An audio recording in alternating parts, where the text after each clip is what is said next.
What is going on, guys? It's your boy Malik, aka The Geek, and I'm here to give you guys a quick little tutorial on my Cool Edit Pro settings.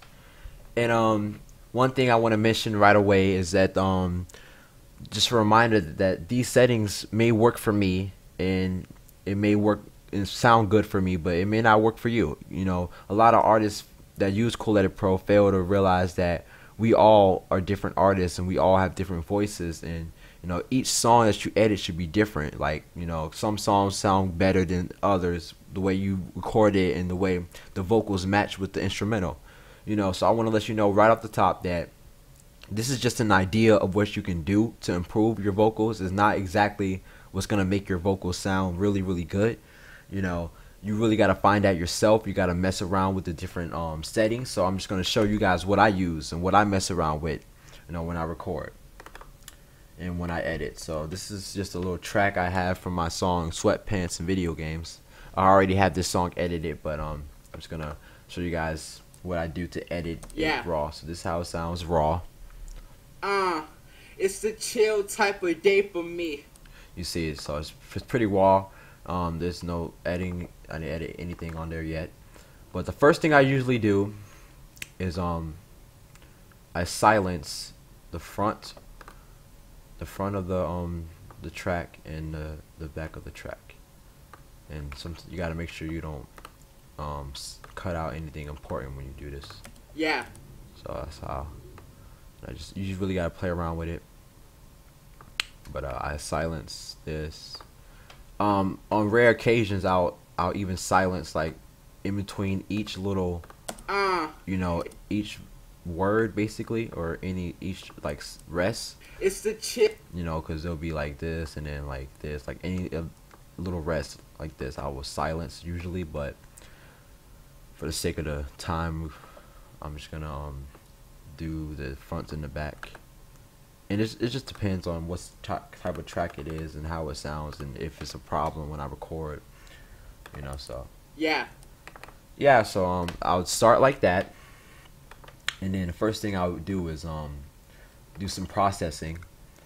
It's different every time, but lately I've been using Real Audio Compander. Press OK.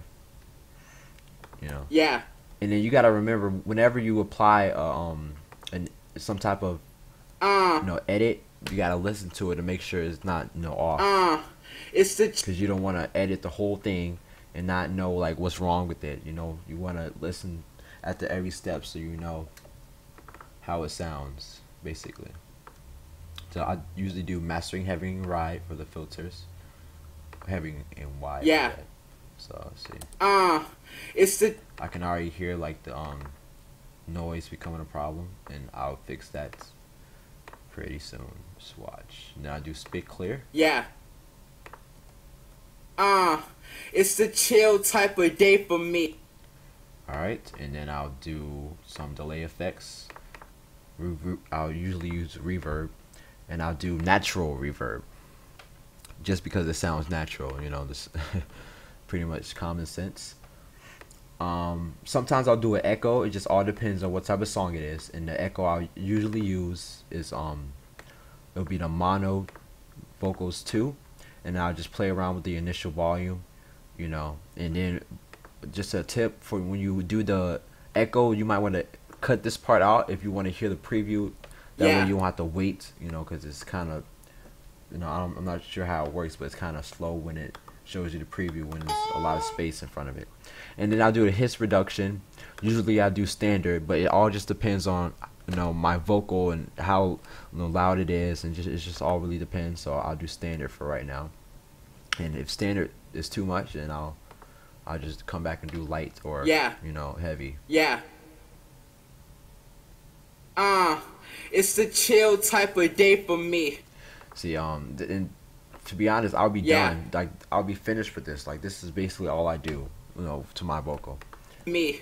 And I'm content with this. A lot of people wouldn't be content, but you can hear me clearly. Eyes foggy. My vocals are not dry. It sounds pretty good to me, to be honest. And you gotta remember that if you're using Cool Edit Pro, it's not gonna sound like really professional, because Cool Edit Pro is not a real professional software, you know. So unless you really have some good, you know, settings for your vocals, then you'll have that professional sound. But if not, then it's not gonna sound professional regardless. But you just want to try your best. So I'm chilling for a whole week. And this works for me. It may not work for you, like I said, but you really gotta play around with it. And if it's too loud, you can always like normalize it.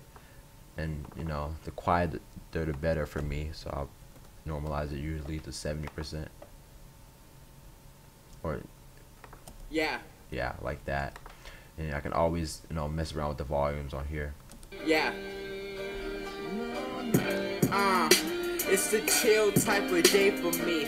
I'm out of school, so I'm chilling for a whole week. And to be honest, that sounds pretty good to me. And that's basically all I do, guys. It's a process for me, like I as far as the volume, because the volume is going to be a big thing for your editing.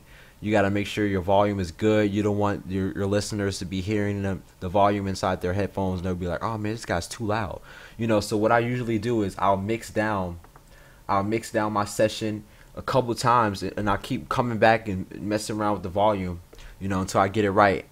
You know, what I'll do, I'll mix it down, then I'll drag it onto my iPhone, and then I'll listen to it from my iPhone to see how it sounds. And if it sounds good, you know, then I'll keep it. But if not, I'll just keep coming back and repeating the steps.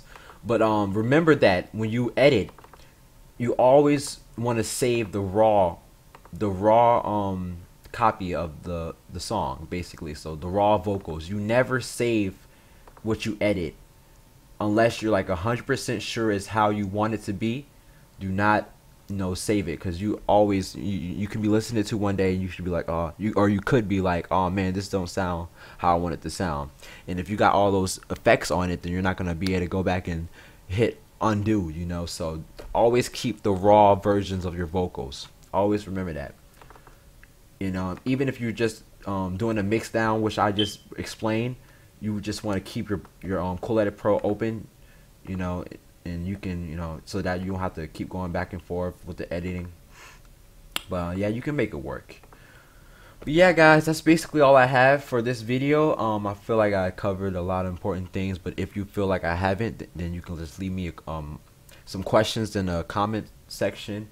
I will be more than happy to do another one of these videos if you guys want me to emphasize on each one of my you know, my settings and all that different stuff. But I recommend you get Cool Edit Pro if you don't have it already, you know, especially if you're starting off, you know, you're on a budget. Cool Edit Pro is free. If you want the download link, you can email me or message me on YouTube, and follow me. And thank you guys for watching. See ya. Feels like my life is moving fast and I am moving slow. I got the green